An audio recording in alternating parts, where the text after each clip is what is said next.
Professor Zixithera looked at her computer screen with surprise. The crystal being had taught myth classes at Galactic University for 300 years. She was tall and made of living crystal that changed colors when she felt different emotions. Her species, the Vorthans, were known across the galaxy as the best teachers of old stories and dead civilizations. Every semester, her classroom filled with young aliens from many different worlds. They came to learn about the silly stories that primitive species told themselves before they became smart enough to understand science. These stories were called mythology, and Professor Zixithera was an expert on them. But this semester was different. On her class list, she saw 5 strange names. Next to each name was a species she had never heard of before. Human, from Earth, Sol system. Humans? She said to herself, her crystal body glowing with curiosity. She checked the university database. These humans had only learned to travel faster than light a few years ago. The Galactic Council called them a developing species, which was a nice way of saying they were still very primitive. Professor Zixithera wondered why such backward creatures would want to study advanced mythology. Most developing species were too busy learning basic science to care about old stories from dead worlds. The first day of class arrived.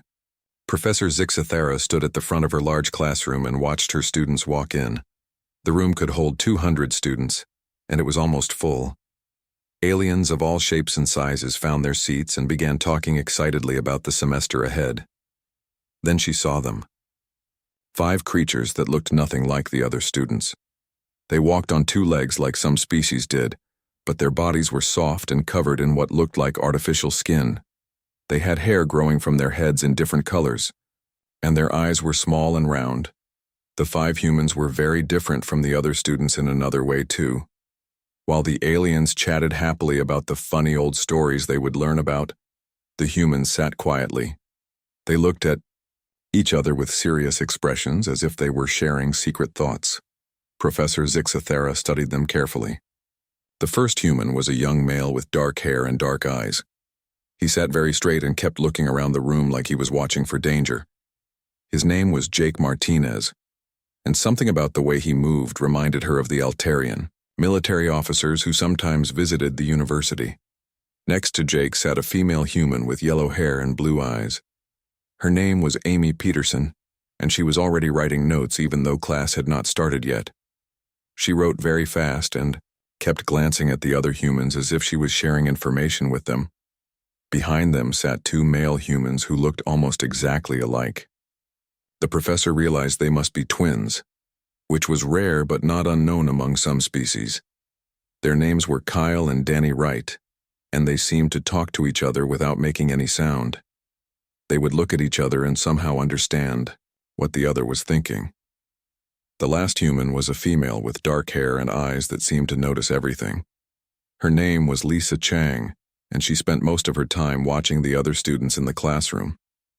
She looked at each alien species and seemed to be studying them the way Professor Zixithera studied old artifacts. The professor found their behavior very strange. Most new students were nervous or excited on their first day. These humans looked like they were preparing for something important and dangerous. "Welcome, students, to comparative mythology," Professor Zixithera began. Her voice came out as musical sounds that the universal translators turned into words each species could understand. Her crystal form glowed bright blue, which meant she was happy and excited to start teaching. "In this class, we will study the wonderful delusions and primitive stories that young civilizations create to explain things they do not understand," she continued. "Before species become advanced enough for real science, they make up tales about monsters, gods, and magic to feel better about their ignorance." As soon as she said the word delusions, Professor Zixithera noticed all 5 humans suddenly sit up straighter. Their faces became very serious, and they exchanged quick looks with each other. It was as if she had said something that upset or worried them. The other students in the class began to laugh and talk excitedly. A young Proxian with green skin raised one of his 4 arms. "Professor, will we learn about the silly dragon stories from the Vega system?" "Oh yes, Professor," Zixithera replied, her crystal form now glowing pink with amusement. We will study dragon myths, demon tales, monster legends, and all sorts of wonderful nonsense that primitive minds created when they were afraid of the dark. Again, the humans reacted strangely. The one called Jake clenched his hands into fists. Amy stopped writing and stared at the professor with a shocked expression. The twins looked at each other with what appeared to be anger. Lisa leaned forward in her seat as if she wanted to say something but was holding herself back. Professor Zixithara found their reactions fascinating. Most primitive species were embarrassed when advanced beings discussed their old myths. These, humans seemed almost offended, as if they disagreed with what she was saying. Now then, the professor continued. Let us begin with the most basic principle of mythology study. All primitive stories about monsters, gods, and supernatural events are simply the result of underdeveloped minds trying to cope with a universe they cannot understand. There is no truth to any of these tales. They are pure fantasy, created by fear and ignorance. The human named Jake suddenly raised his hand.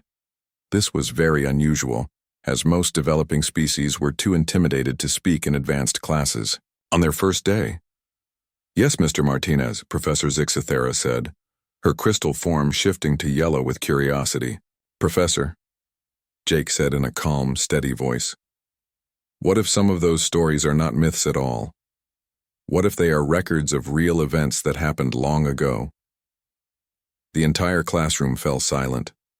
Other students turned to stare at the human, who had dared to question the professor. Some of the aliens began to whisper and giggle. The idea that primitive myths could be real was completely ridiculous to them. Professor Zixithara's crystal form flashed bright purple, which was the Vorthon way of showing great amusement. My dear human student, she said in a voice that sounded kind but was actually quite condescending, that is exactly the type of primitive thinking we are here to overcome. These stories exist only in the imagination. They are not real and never were real. But as she looked at the 5 humans, Professor Zixithara noticed something troubling. They did not look embarrassed or convinced by her words. Instead, they looked like they knew something she did not, something important and frightening. The first day of class ended with more questions than answers, and Professor Zixithara found herself thinking about her strange new students long after they had left her classroom. The next day, Professor Zixithara stood in front of her classroom with great excitement. Her crystal body glowed bright green, which meant she was eager to share knowledge. She touched a button on her desk, and suddenly the air above the students filled with moving pictures made of light. Today we will study one of the most interesting parts of primitive mythology, she announced. Almost every young species creates stories about terrible monsters that want to destroy everything. We call these world-ender myths or great destroyer tales. The light pictures showed creatures that made many students gasp and laugh. There were giant beasts with dozens of long arms covered in suckers, floating in the darkness of space. There were shadow creatures with glowing red eyes that seemed to eat light itself. There were enormous snake-like things that could wrap around entire planets. Look at these wonderful examples, Professor Zixithara said, pointing at each image. This tentacled beast comes from stories told by the old Rigel colonies before they learned real science. These shadow demons were feared by the people of the Vega system thousands of years ago. And these world serpents appear in the myths of 12 different extinct civilizations. The alien students in the classroom whispered to each other with amusement. They found it funny that primitive species would create such scary stories. But Professor Zixithara noticed that the 5 humans were not laughing. They were staring at the images with very serious faces. Jake Martinez was gripping the edges of his desk so hard his knuckles had turned white. Amy Peterson had stopped taking notes and was just staring at the pictures with wide eyes. The twins Kyle and Danny were looking at each other with expressions of fear and anger. Lisa Chang was writing something very quickly in her notebook, but she kept looking up at the images with worry. The reason primitive species create these stories is very simple, Professor Zixithara continued. When creatures are not smart enough to understand the universe around them, they become afraid. Their fear creates monsters in their imagination. These fake creatures represent everything they are scared of: death, darkness, the unknown. She changed the pictures to show more creatures. Some looked like dragons with wings that could cover cities. Others looked like giant worms with thousands of teeth. Still others were just dark shapes that seemed to move in ways that hurt to look at. Every primitive mind goes through this phase, the professor explained. They see shadows and think there are demons. They hear strange sounds and imagine monsters. They look at the dark spaces between stars and create stories about things that hide there waiting to eat them. Amy Peterson slowly raised her hand. Her voice was quiet when she spoke. Professor, what if some species really did meet creatures like these? What if the stories are not imagination but memories? The entire classroom erupted in laughter. The alien students thought this was the funniest thing they had ever heard. A Proxian student with green skin laughed so hard he fell off his chair. A floating Altarian made sounds like musical bells, which was how her species laughed. Professor, Zixathera's crystal form turned bright purple with amusement. My dear primitive human, she said in a voice that sounded sweet but was really making fun of Amy. That is exactly the kind of backward thinking we are here to fix. These creatures exist only in scared imaginations. They are not real, and never were real. Jake Martinez leaned forward in his seat. His voice was very calm, but there was something dangerous in his eyes. With respect, Professor, how can you be so sure? The galaxy is huge. We have only explored a tiny part of it. Maybe there are things out there we do not know about yet. The professor's amusement grew even stronger. Because, young human, the laws of science make such creatures impossible. Think about it logically. A creature big enough to destroy planets would need more energy than entire stars produce. A monster that could eat light itself would break the basic rules of physics. These stories are just fantasies created by minds that do not understand how the universe really works. Danny Wright spoke up for the first time. His voice was so quiet that everyone had to lean forward to hear him. What if the stories are not fantasies? What if they are warnings left by people who survived attacks? What if mythology is not imagination but history? This made Professor Zixathera laugh even harder.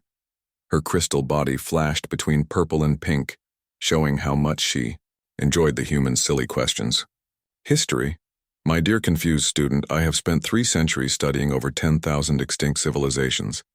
I have read their records, examined their artifacts, and analyzed their final transmissions. Trust me when I tell you that these monster stories are nothing more than the fantasies of underdeveloped minds trying to cope with their own ignorance. Lisa Chang was writing frantically in her notebook. Jake could see that she was not taking notes about the class. Instead, she was writing a message. When she finished, she carefully slid the paper over to Jake. Jake read the message and felt his blood turn cold. Lisa had written, "She does not know. None of them know. They think we are the primitive ones, but we are the only species that remembers what really happened. The monsters in our stories are not myths. They are files in our memory banks. And if the professor has studied 10,000 extinct civilizations, she should be asking herself why they went extinct." Jake looked around at his fellow humans. Amy was pale and looked sick. The twins were holding hands under their desks, something they only did when they were truly frightened. Lisa was staring at the images of monsters with the expression of someone recognizing old enemies. Professor Zixathera continued her lesson, showing more images of creatures from dead worlds. She talked about how primitive psychology created these delusions and how advanced species learned to overcome such childish fears. But the humans in her classroom knew something she did not.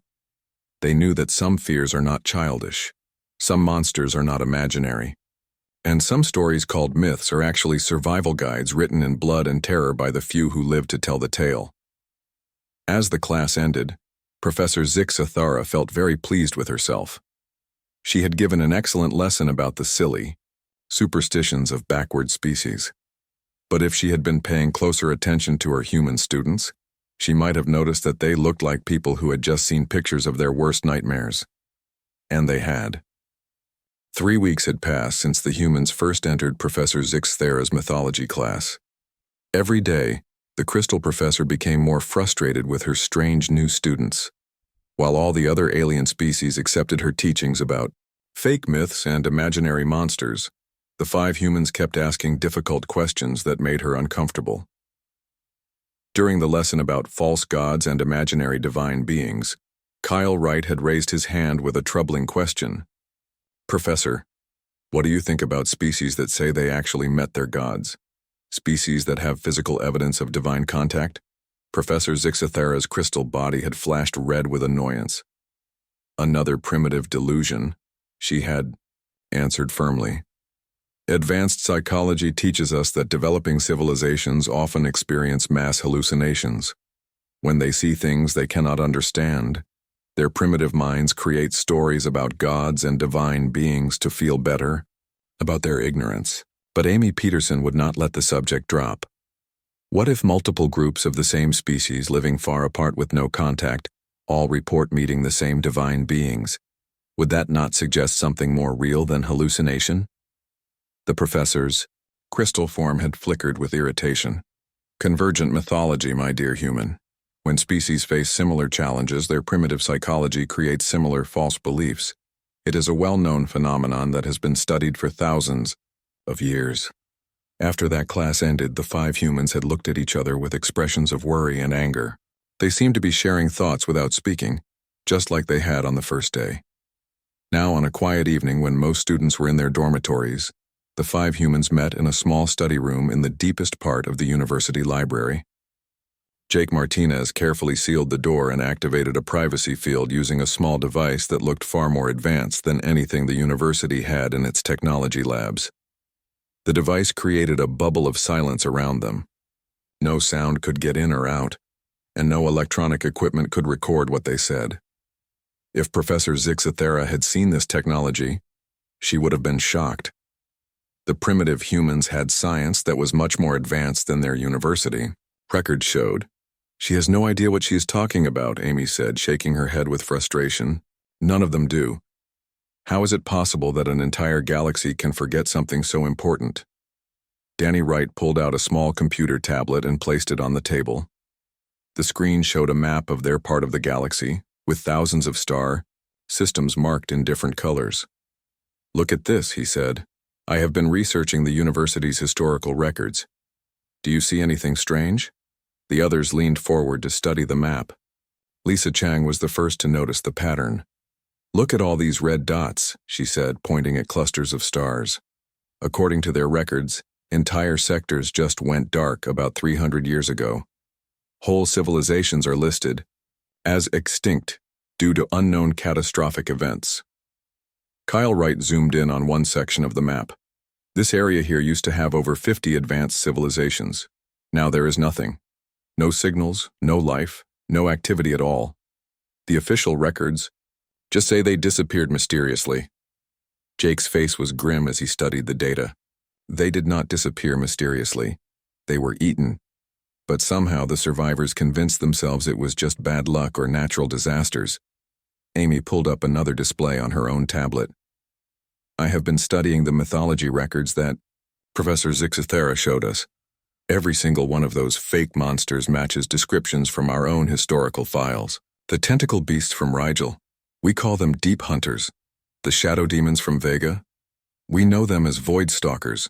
The world serpents, our ancestors called them planet crackers. The beacon network, Lisa said quietly. The warning systems, we found hidden on Mars and the dead worlds in our solar system. The weapons caches buried in asteroids. The underground bunkers with star maps showing safe routes and dangerous zones. It is all still there, waiting. Danny looked up from his computer. Humanity survived because we were too primitive to be noticed. When the Devourers swept through the galaxy 300 years ago, we were still fighting wars with gunpowder and sharp metal. We had not even learned to fly between planets yet. They passed by our little world like we were insects, too small and weak to bother with. But we inherited the memories, Amy said in a voice barely above a whisper. The dreams that drove our ancestors insane. The nightmares that made them carve warnings into stone and metal. Dragons, demons, monsters under the bed. Things that go bump in the night. We called them myths and fairy tales because we had to. Because the alternative was madness. Jake activated another display that made them all shiver. It showed patrol schedules from the outer rim of the galaxy, where the newest space colonies were being built. Ships have been going missing out there. 3 merchant vessels last month, 2 exploration ships the month before. The official reports blame equipment failures and navigation errors. But look at these sensor readings, Kyle added, pointing to streams of data that made no sense according to known physics. Energy signatures that should not exist. Movement patterns that follow no natural laws. Gravitational distortions that appear and disappear without explanation. Lisa's hands were shaking as she pulled up the final piece of evidence. The deep space monitoring stations on the galaxy's edge have been picking up signals. Long-range sensors are detecting something, moving in the darkness between galaxies. Something big, something hungry. The room fell silent as the terrible truth settled over them. Finally, Jake spoke the words they were all thinking. It is starting again, is it not? The great devouring is beginning once more. Danny nodded slowly. That is why we are here. That is why Earth Command sent us to this university. We are not here to learn about mythology from Professor Zixathera. We are here to prepare, Amy finished, because we are the only species in this galaxy that remembers what is really coming. The only ones who know that the monsters in our stories are not imagination.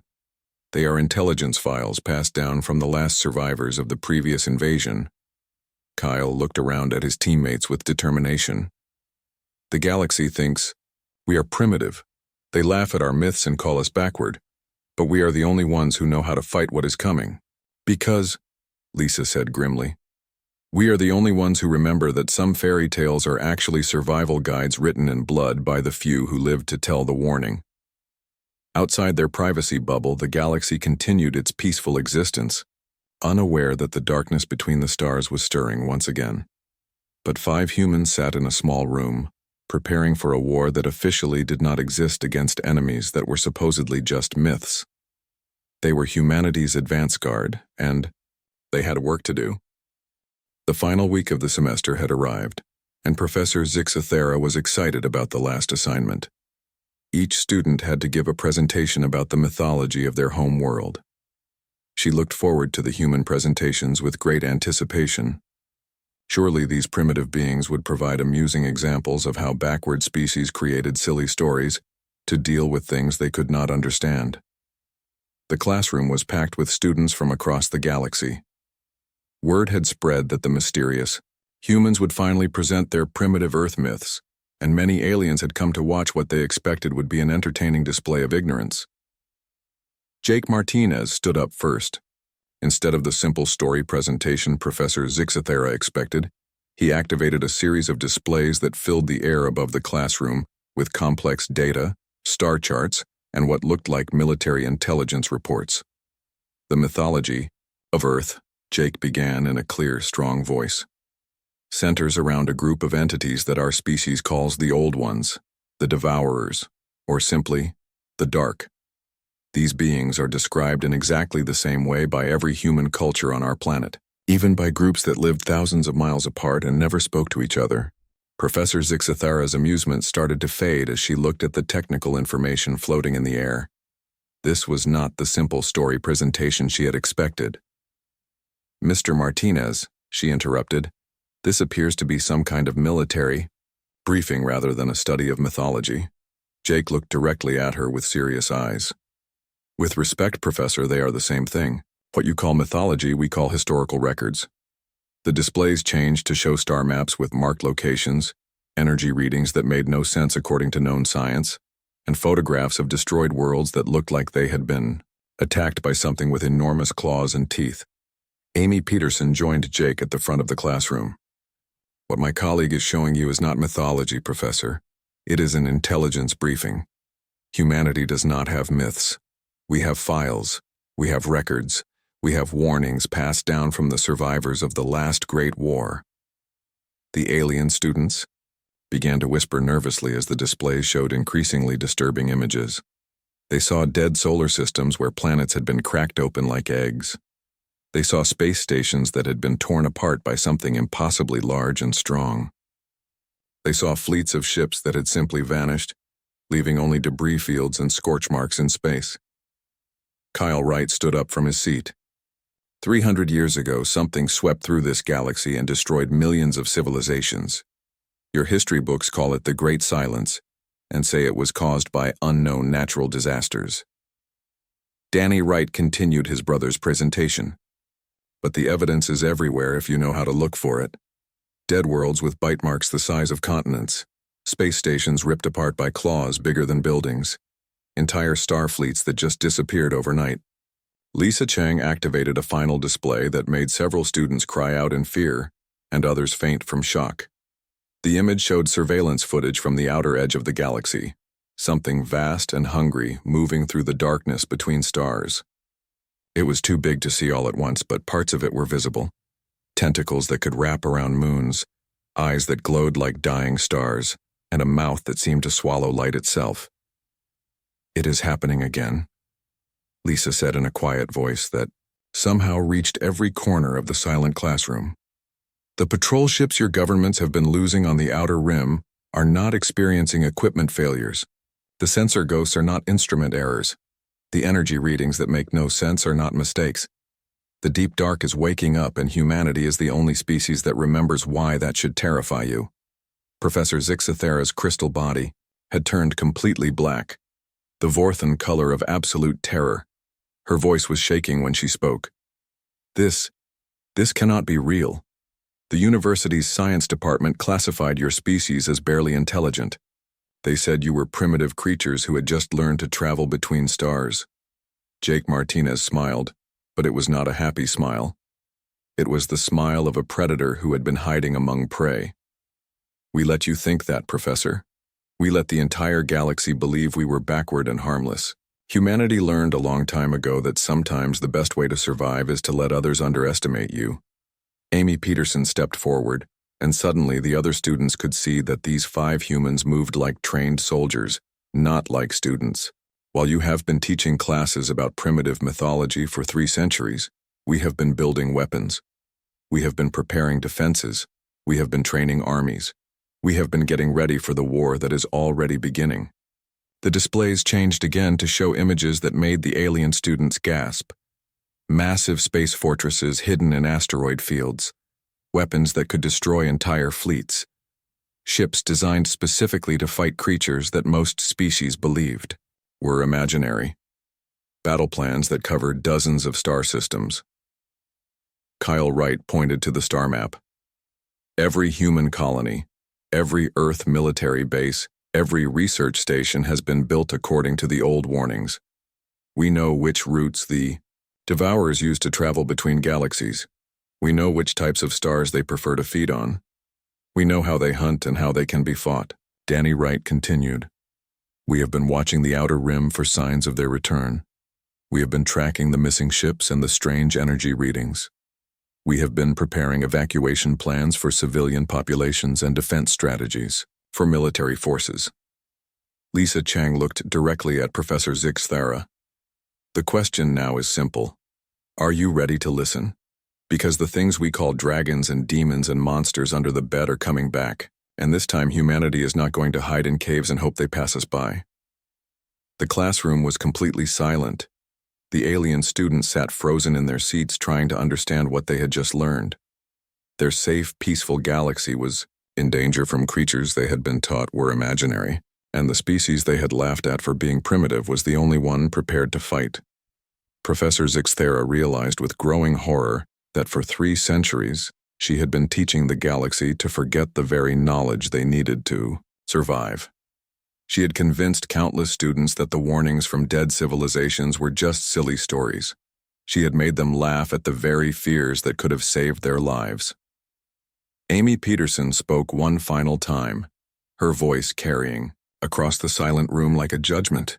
"We did not come here to learn about myths, Professor. We came to remind the galaxy that some stories are not entertainment. Some fairy tales are not fantasy. Some monsters are not imaginary. And some warnings," Jake added, "come too late." The Mod 5 humans gathered their equipment and walked out of the classroom, leaving behind a room full of aliens who finally understood that their peaceful galaxy was about to become a battlefield. The war against the darkness had already begun, and only one species was ready to fight. Humanity had tried to warn them, but the galaxy had chosen to laugh instead of listen. Now they would all learn together whether primitive myths could defeat ancient nightmares or whether the darkness between the stars would feast once again.